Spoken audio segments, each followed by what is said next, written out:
Welcome back to Newsmaker Live, and as we expected, the calls are coming through fast and furious because we're talking VAT, and we have with us Ms. Adria Sonson, the coordinator of the VAT implementation project. We have a call on the line. Caller, please go ahead. Yeah, good night, my brother. How are you doing? Very good, thank you. Yes. Now, I may be a little daft or a little slow. I'm having a little difficulty hearing you. Can you speak a little louder, Yeah, I please? said I may be a little daft or a little slow in understanding VAT. Now, if VAT is a collection of taxes, why should the government want to take VAT, take the tax, send it to the consumer, and then collect it back? Whereas the first entry point of goods are at customs. Why isn't the VAT applied there? That way, government will collect the taxes up front. So as I'm saying, I've been to other countries where VAT is in place, okay? And I pay VAT at the counter. But all I'm asking is, why does the VAT, not just in Lucia, why isn't it applied at the point of entry of the goods, okay?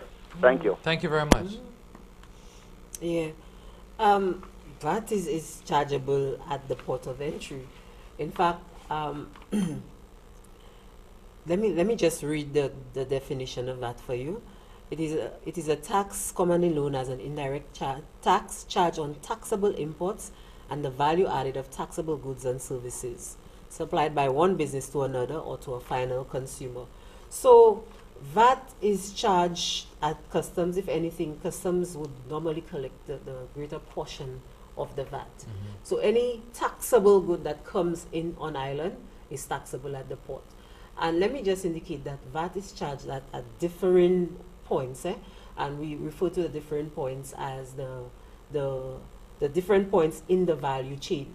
So for instance, in terms of a product that comes in that is imported, it moves from the importer who imports, and he would pay some VAT on it.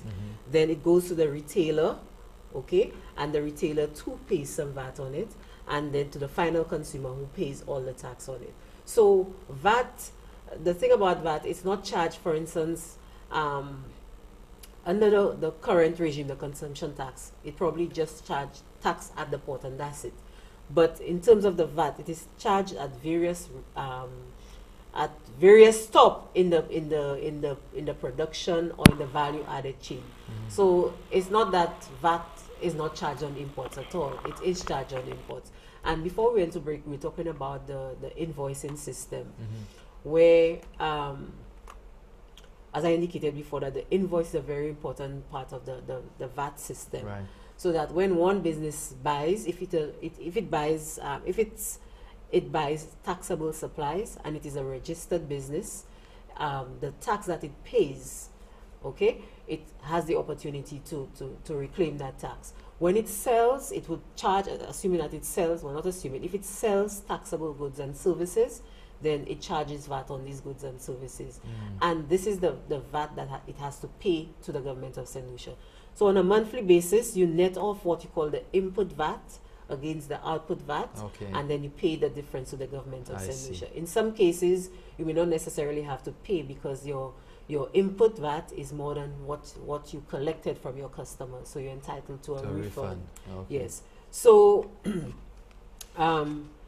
and when they talk about being a more efficient tax, rather than, for instance, under the income tax regime, if, for instance, somebody decides that they're not paying any taxes, they have evaded the taxes, it means that if the government was supposed to collect, let's say, $100,000, then that $100,000 may be lost until we do some what we call enforcement activities are undertaken.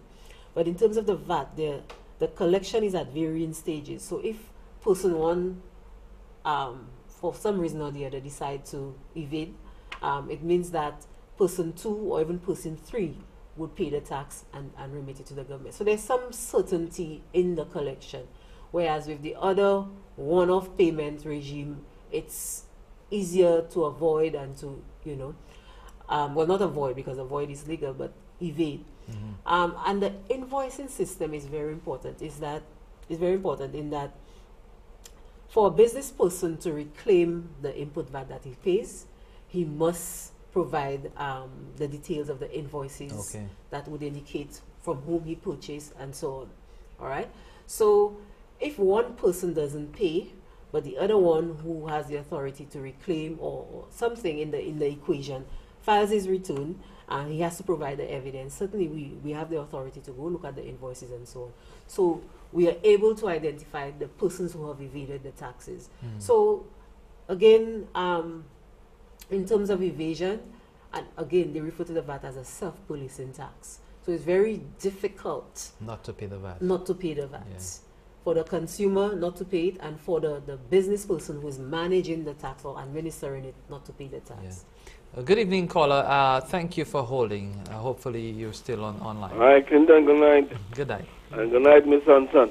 Good night, Miss sir. Hanson, I am very, as a solution consumer, I am very interested in what your department will do to avoid tax fraud.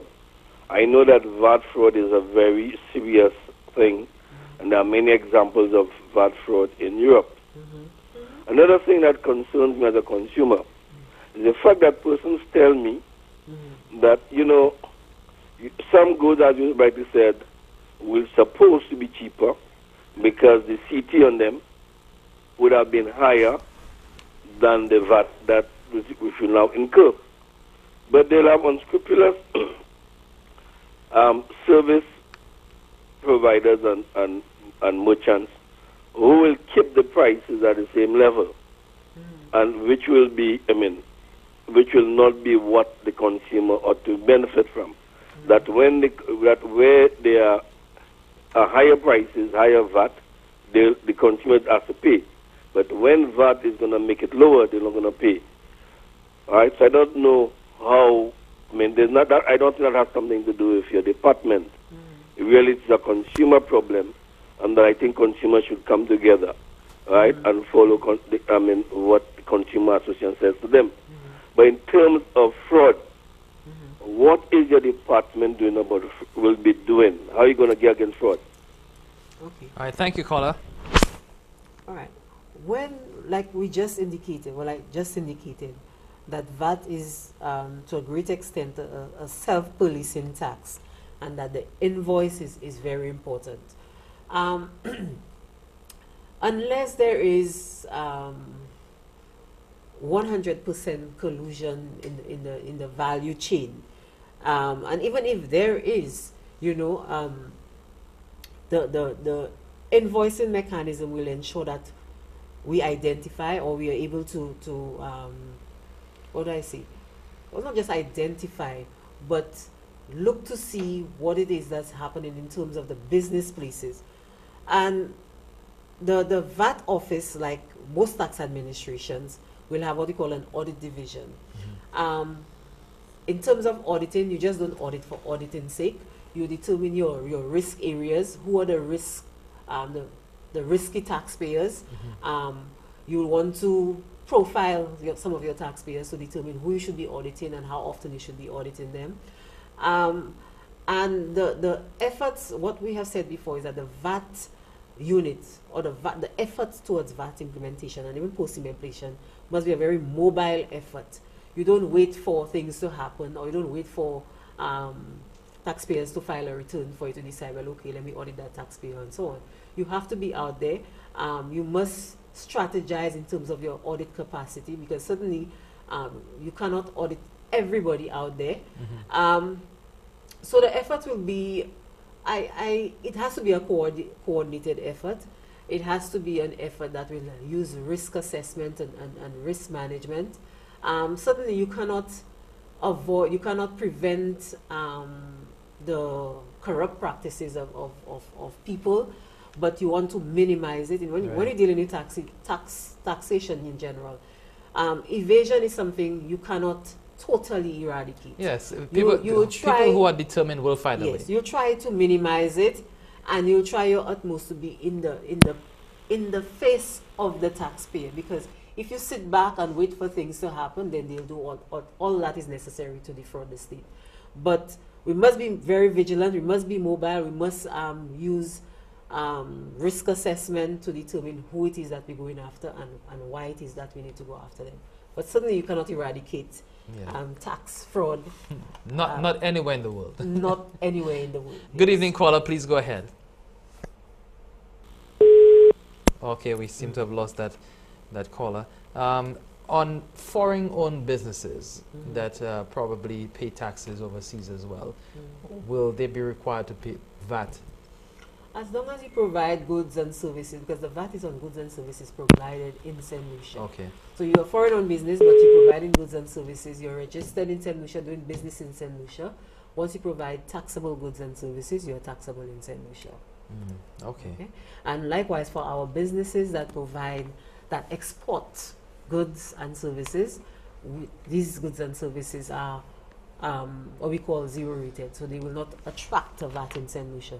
VAT uses what we call the destination principle. Okay. So it's normally taxed in the country of consumption. I see. So if the consumption happens in St. Lucia, it's a taxable item or taxable good or service, and the person providing that taxable good or service is a registered person, then the tax should be charged. Now, on your education campaign, how have you been received so far? I know that you're doing a grassroots kind of approach, going on the ground, going to communities.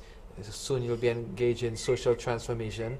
What has been the response so far? Okay, our first outing in the community, it wasn't a very large crowd. I don't know if the weather had something to do with it. But I must say the size of the crowd did not deter people from asking the question, and very relevant and pertinent questions regarding pricing, how it's going to affect me, what should I do, what should I look for. And we say to the issue of what if can anybody charge VAT? That's a question a lot of people ask.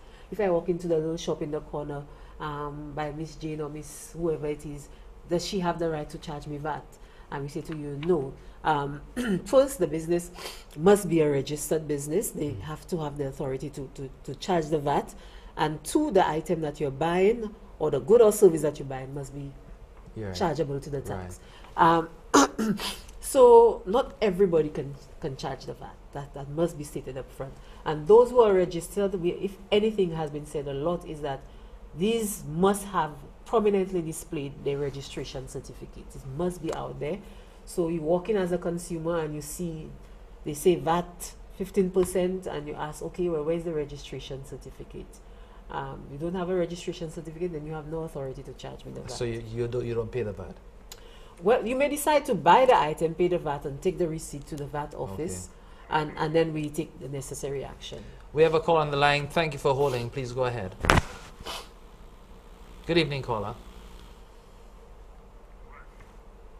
All right, we seem to have lost that caller. We'll take a break right now on Newsmaker Live. We're speaking here with Ms. Adria Sonson. She's the coordinator of the VAT implementation project. When we come back, we'll continue with your calls. I know that we have a call on the line. Please hang tight. We'll be right back on Newsmaker Live.